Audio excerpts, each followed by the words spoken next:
kìa. Không to kìa kìa nó kìa.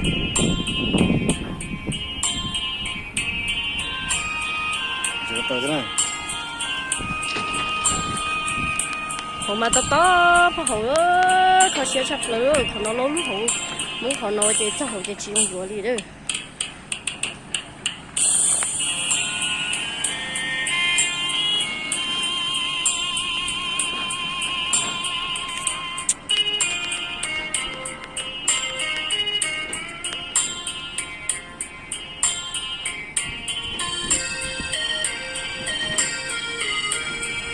Thằng nào lo cơ như thế này đại cơ như thế này tôi cho nó còn đông đại cơ đi.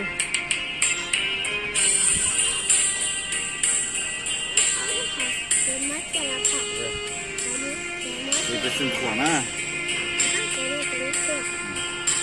Ủa sao cái này là tôi buồn rồi rồi. Con nó là buồn bài tổng hai rồi. Con lo này. Sao cái này là bố bị cái bài sẵn nữa là bố bài sẵn này mà ông có tỏ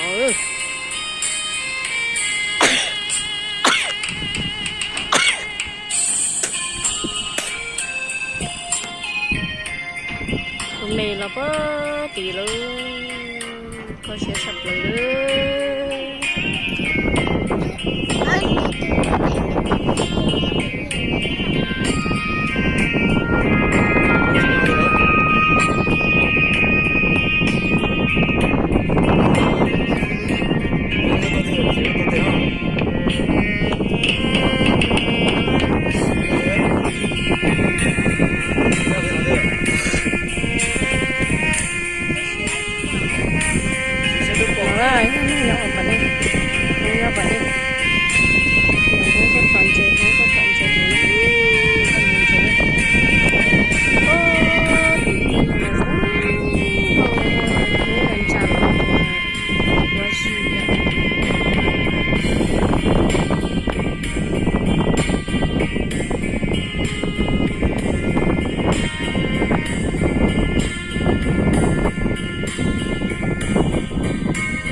Ôn là cha chơi là mà muốn con trọ.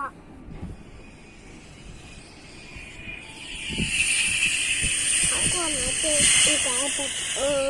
Tôi ấy là tôi muốn nói.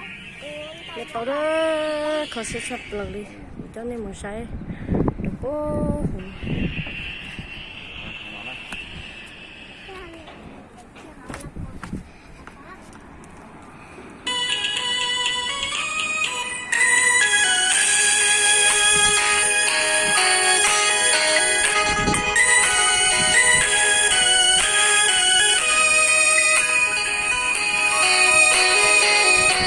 trong học cái mà khi gì khó xưa xưa